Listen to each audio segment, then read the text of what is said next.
Hello, I hope you're doing well. Today I want to address something that came to my attention last week. While all the eyes of many Ugandans were glued on events that were happening in Lira City concerning the launch of the new groundbreaking HIV prevention drug, which is injectable.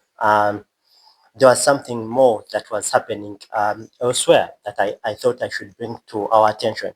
Not exactly new, but well, it's happening. The HPV vaccination in schools. This came to my attention from a friend.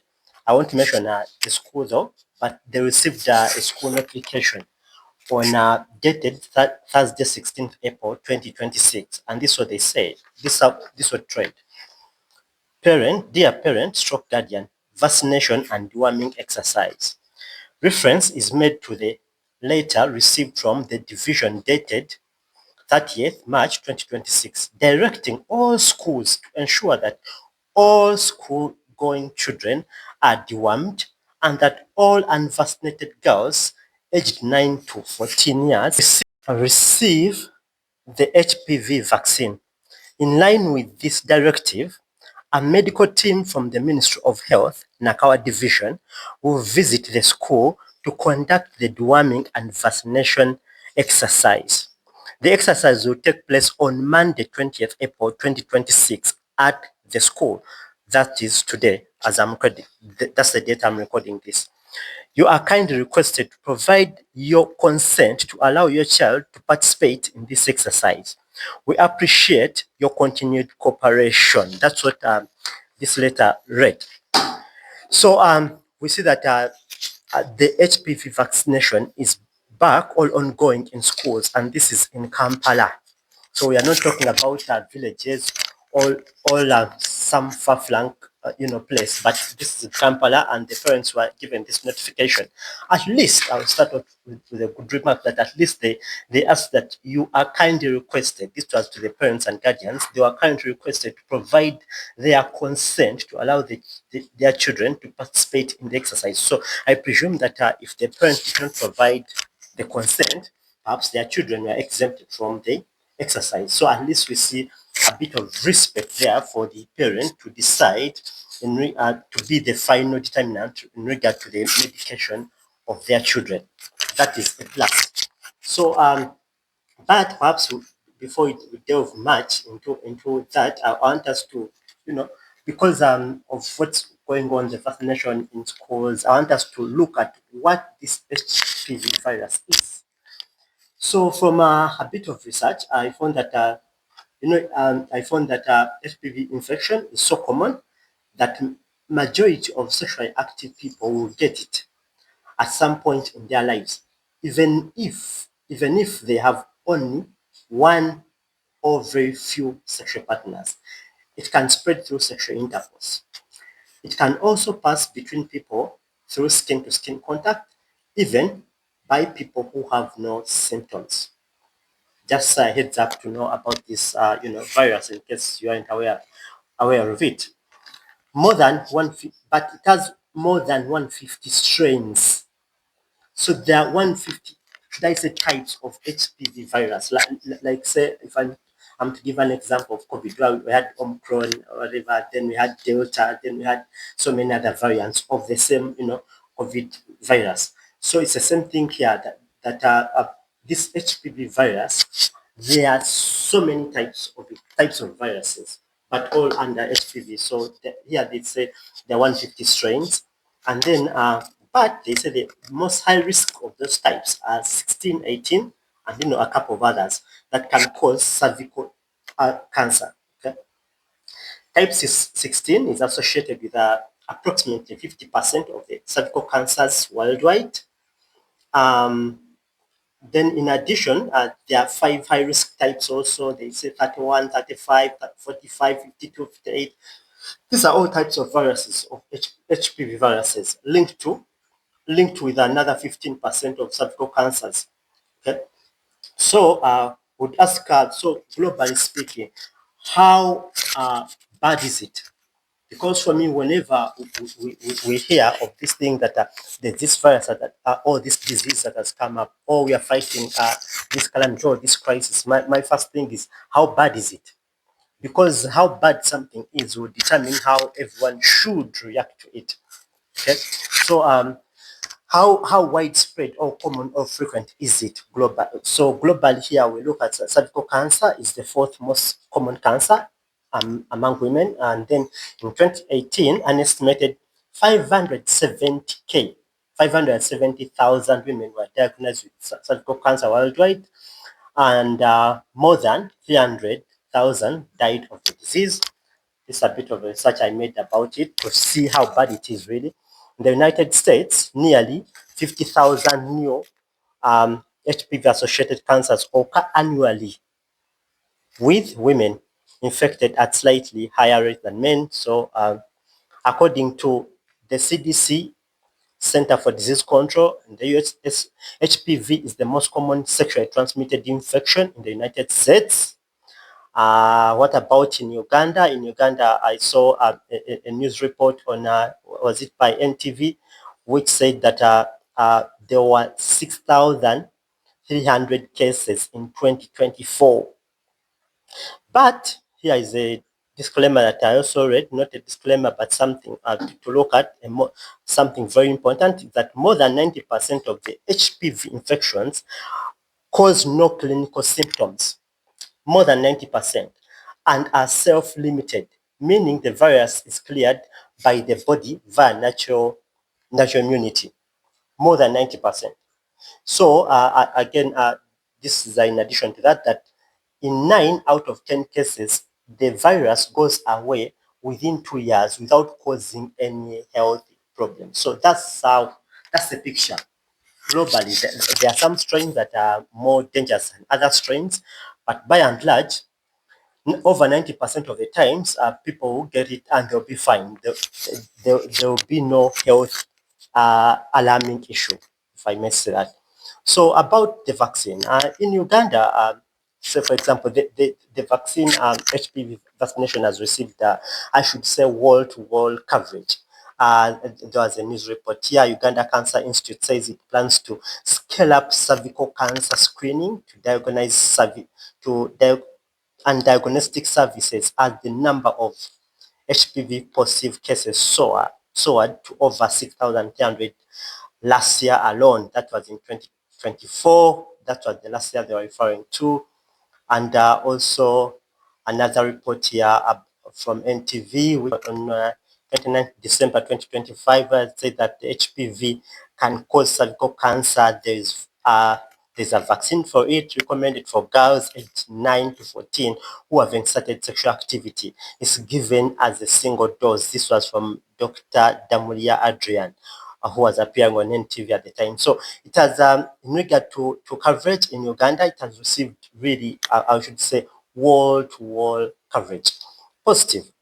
Some showing us the numbers, how bad it is in Uganda, and again also painting that there is a solution, which is the vaccine. But it hasn't been only limited to Uganda. The coverage about the vaccine and how good it is has been, I should say, continental. In Kenya, for example, this was a Standard Digital, this episode, and a situation room, which was going to take a deep dive into the importance of HPV vaccination. They are going to look at the importance. So then we looked at also, this was the Daily Nation also reporting, Muslim leaders make U-turn and advocate for cervical cancer vaccination. Religious and political leaders from northern Kenya have reversed their previous opposition to the HPV vaccine, now actively encouraging parents to vaccinate girls aged 9 to 14. So we see that there's been a bit of opposition, but these religious leaders, made a U-turn. Then we see another, and also from Daily Nation, why women are still dying of preventable cancer. That was in January 21st, 2026. Then also this was the Star in Kenya, again talking about 60% that had been vaccinated. So in general, there has been good coverage, wall to wall, and it wasn't been only limited to East Africa. There was this also news report that came through from India. India also, we looked at this year, 28th February 2026. This was a post by their Prime Minister Narendra Modi, who was also launching the campaign in India. It was from Ajima, I think that's a city today. The national HPV vaccination campaign against cervical cancer has been launched. This was on his X account. And also, there was this news report again that also came through from Ghana. Ghana Health Services has officially commenced crucial public health initiative, the national rollout of the HPV vaccine. The campaign is targeting children 9 to 14 with the primary goal of protecting the next generation from cervical cancer. This was October 9, 2025. So in a nutshell, the vaccine has been receiving wall-to-wall coverage. But like we saw from our religious leaders in Kenya, there's been a bit of opposition, and also the media has also come through talking about uncovering the truth, dispelling common myths about HPV vaccine. So there's been a bit of that also. In a nutshell, that's what has been taking place regarding. But you know that for me, I'm usually interested in bringing you the other side so that you make an informed decision. Because from the world tour coverage that we've looked at, all has been this situation is so big. We have so many cases in Uganda, 6,300 reported in 2024. It's the most common, cancer amongst women. We've seen all that. They painted the crisis here that we are dealing with, and they offered the solution on this side, which is the HPV vaccination. So, and so the way was simple. We have this crisis. This is a solution. Okay. But I'm always interested in knowing. So if you're providing me the solution, my hope is always that the solution is not worse than what it has come to deal with. That's why I tend to look at the side effects. What are people talking about? Are there any voices telling me the side effects? Are there some that have been immunized and have gone through some issues? I want to know so that someone may make a risk-benefit analysis and decide whether the risk is too small compared to the benefit, or the risk is too much compared to the benefit, and so that someone may make an informed decision. So there's been some skeptics, and some of them even come from way back before COVID, before the term anti-vaxxers became trendy or gained any mainstream traction. I'll start with the Epoch Times. An article in the Epoch Times in January 15, 2023, which was updated on May 3rd, 2023. The title, Evidence of Serious Adverse Effects in what is believed to be one of the most effective vaccines. So I want to know, what are these adverse effects that people have suffered that have gotten the HPV vaccine. This is what I'm bringing to you, so that if you're a parent and you get this kind of letter from the school, from your child's school, you make an informed decision. Okay. So in summary, I'll drop the links in the comment section below so that you can go make your own research. In summary, some of the key facts that I picked from this article.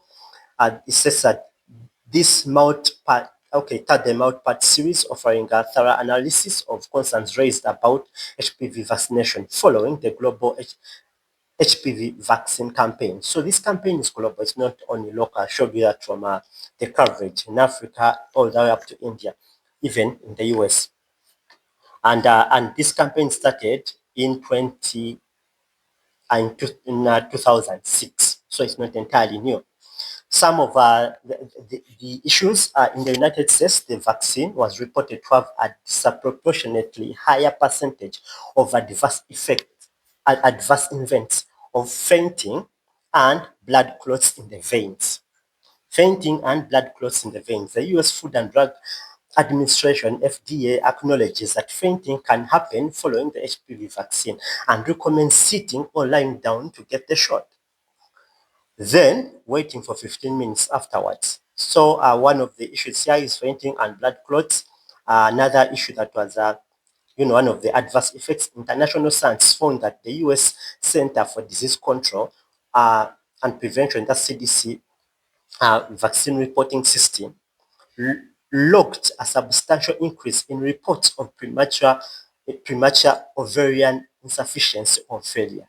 So the vaccine also has or can bring about premature ovarian insufficiency or failure from and it increased from about 1.4 per year before 2006 to 22.2 per year after the HPV vaccine approval. I repeat that this vaccine, one of the adverse effects that people saw was the premature ovarian insufficiency or failure, which increased from 1.4 per year before 2006, and it increased to 22.2 per year after the vaccine approval. What is premature ovarian failure or insufficiency? This is a condition where a woman's ovaries stop functioning normally before she reaches the age of 40. What does that mean? It means that the ovaries may fail early. They may no longer release eggs regularly.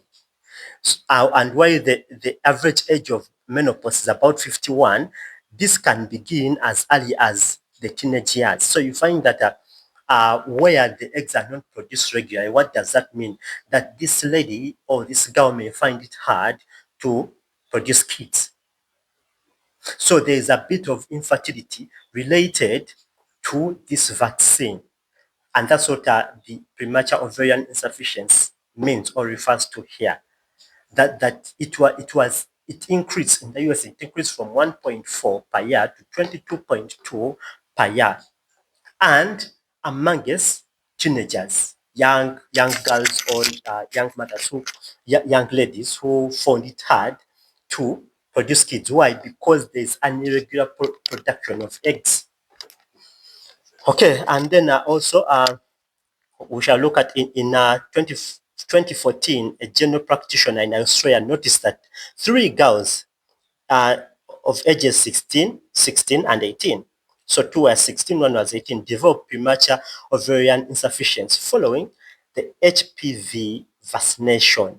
That means these girls they found it hard to, would find it hard to produce kids because the production of eggs was not regular, was not normal. Okay, and again we also look at there's a case study in Japan. In 2023, the Japanese raised concerns about the variety of widely reported post-vaccination serious adverse effects. This led to the government to suspend recommending the HPV vaccine for 6 years. In the spring of 2022, Japan announced it was relaunching its HPV vaccination drive.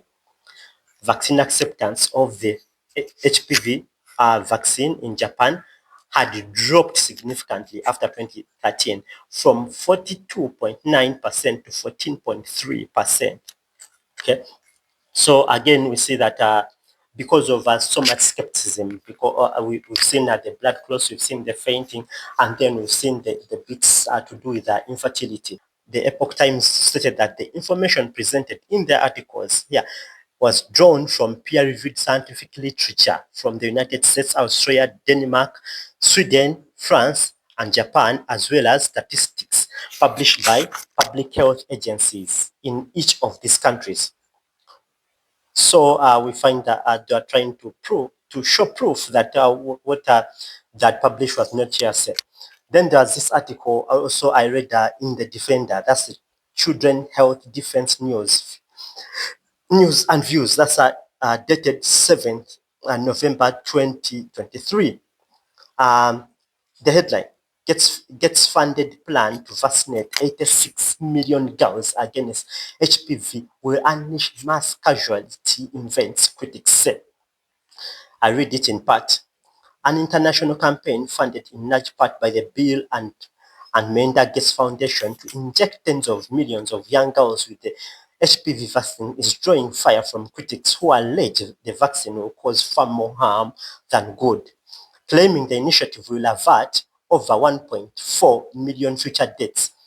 Gavi, that's organized the Vaccine Alliance, announced it is investing more than $6 million, no, not 6 million, $600 million to reach its goal of vaccinating 86 million girls in low and middle income countries by 2025. But there are critics. One of them is that this scientist, James Lyons, is a doctor.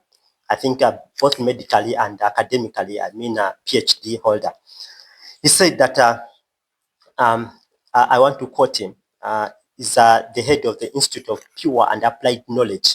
He told this publication, The Defender, to quote, in 2009, we were told the severe adverse events rate of HPV vaccine was 6.5%, that the negative effects after someone had received these vaccinations was 6.5%. But a study this doctor published in Science, Public Health Policy and the Law showed that the adverse events profile of HPV vaccine is far worse than has been reported. Unleashing this vaccine on millions of girls and young women will lead to a mass casualty event that countries do not now have and do not need. He says these adverse effects will occur at the rate of about 65,000 per million women vaccinated. And the claimed benefits of the vaccine are just not there. So he said that out of every 1 million women vaccinated, 65,000 will have very severe effects. But I also want to bring our attention to a movie or documentary that was produced in 2027 by a British journalist who it was called Sacrificial Virgins. Again, the movie apparently was named Sacrificial Virgins because the HPV vaccine is often given to girls before they become sexually active. So this short documentary exposes increasing evidence of serious neurological damage following HPV injections, including death. So I watched this documentary. It's about 33 minutes, and there are so many examples of girls that had been apparently or allegedly damaged after they received or affected after they received this HPV vaccine. And some of the pointers stated there that there's no proof that the HPV vaccination of girls can prevent cervical cancer in later life.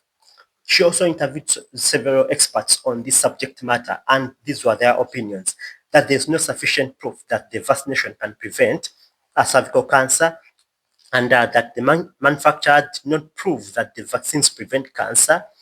And just like the vaccines on the childhood schedule, none of the clinical trials included a straightforward comparison of the effects of the vaccines against the true. Okay, I said that the manufacturers, there's Merck and GSK, acknowledge in their package insights that they never tested the vaccine for fertility effects in humans, only in rats. I repeat this, that the manufacturers, that's Merck, MERCK, and GSK, acknowledge in their packaging inserts that they never tested the vaccine for fertility effects in humans, only in rats. Evidence shows that certain ingredients in the vaccine may have negative effects on fertility. Once again, just like childhood vaccine, the package inserts acknowledge that the vaccines have never been tested for carcinogenicity. This is the ability or tendency of a substance or mixture to cause cancer. So they were never tested for carcinogenicity. This is on their package inserts.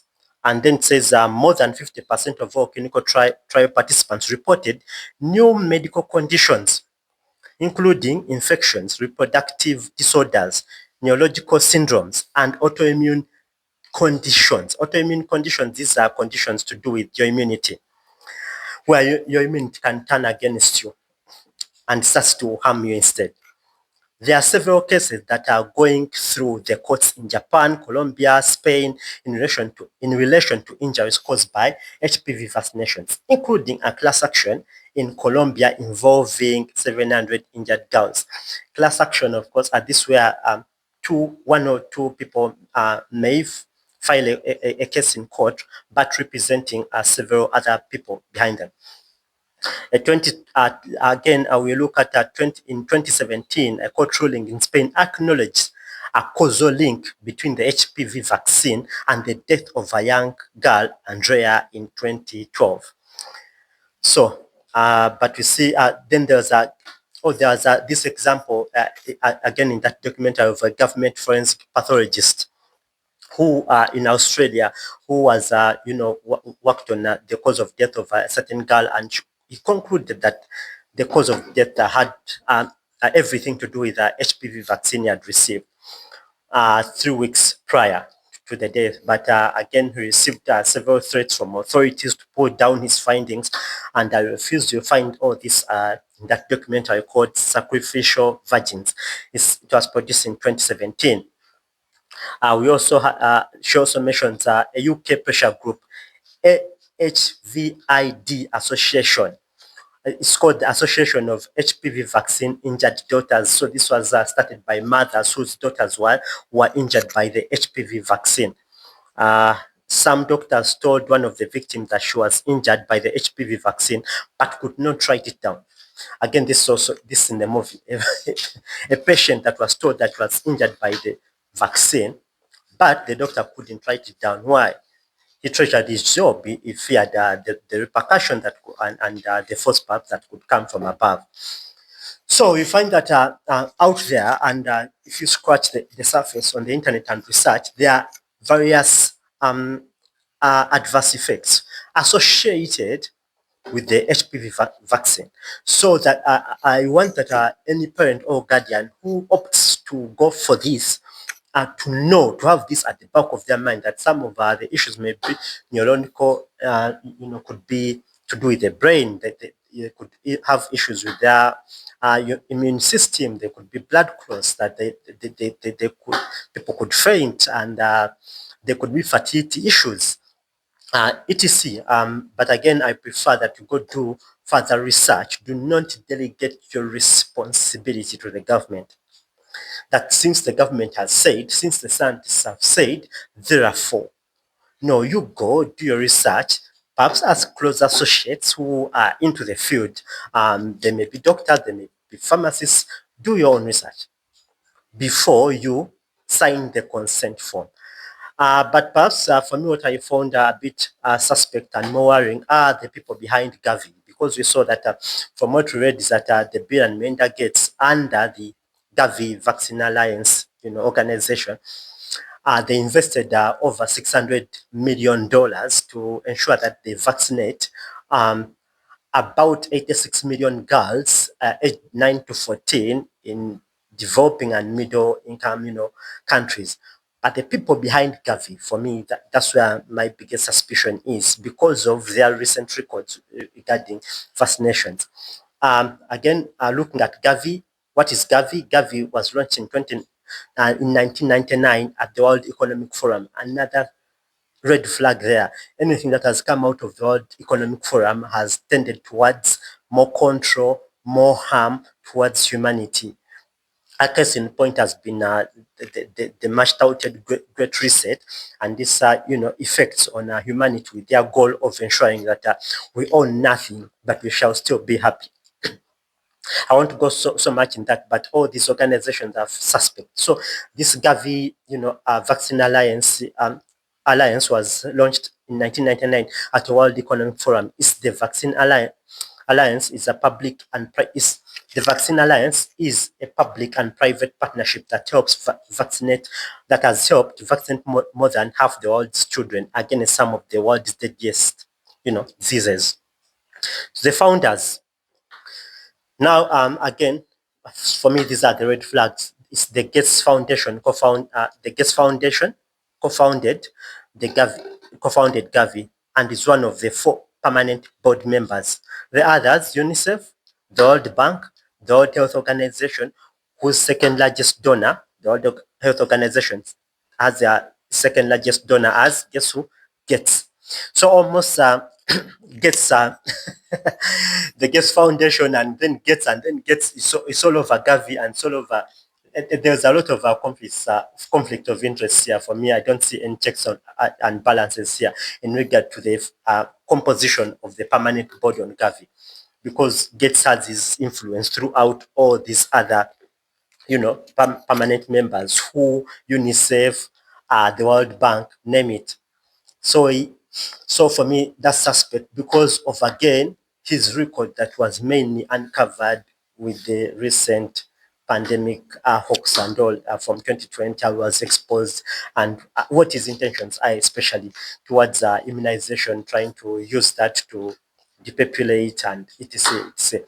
How there was so much for the COVID vaccination and the effect it caused on the globe. Effects no one wants to get into because so many authorities were involved in pushing that to the public, to the globe, to globally, forcing people to take the vaccine, issuing mandates, travel restrictions, and then it turned out that the vaccine had lots of issues with it, and now you find that these are the same people behind this vaccine. So I don't know how much trust you may have in that.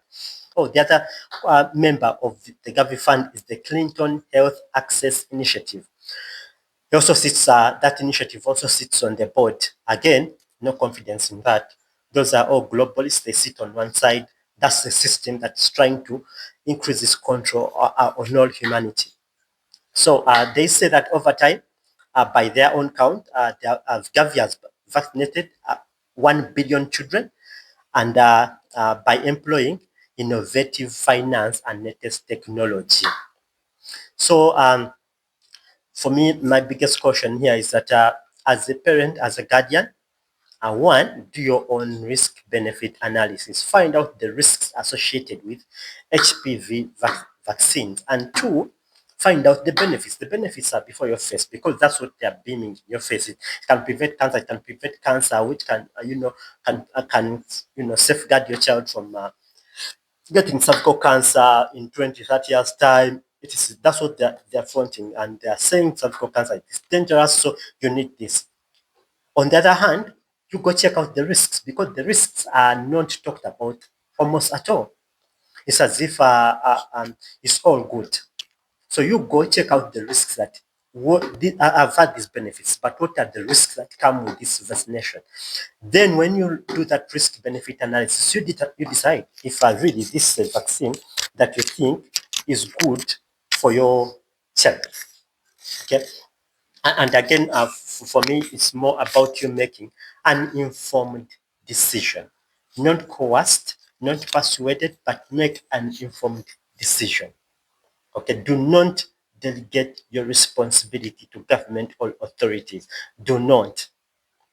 This will squarely be on you. You don't want to be like again mentioned in that movie, sacrificial virgins are the mothers in UK that had to start a pressure group to raise awareness about the adverse effects of the vaccine after their daughters had gone through, various effects that perhaps most likely they're not aware of. You get when they made the decision to vaccinate their children. I want you to be aware of these things before you make this decision because as per this notice, the government, the division has sent out a letter directing all schools to ensure that all school-going children, that schools are the ones to ensure that all school-going children are dewormed and that all unvaccinated girls aged 9 to 14 receive the HPV vaccinations. The directive was so firm in its objective. Ensure all are dewormed, all are vaccinated between 9 and 11 and 9 and 14. This is in line with, and in line with this, a medical team from the Ministry of Health, Nakawad Division, is to visit the school to conduct the deworming and vaccination exercise. So parents, the ball again is in your court. is for you to decide, but I would like you to make an informed decision.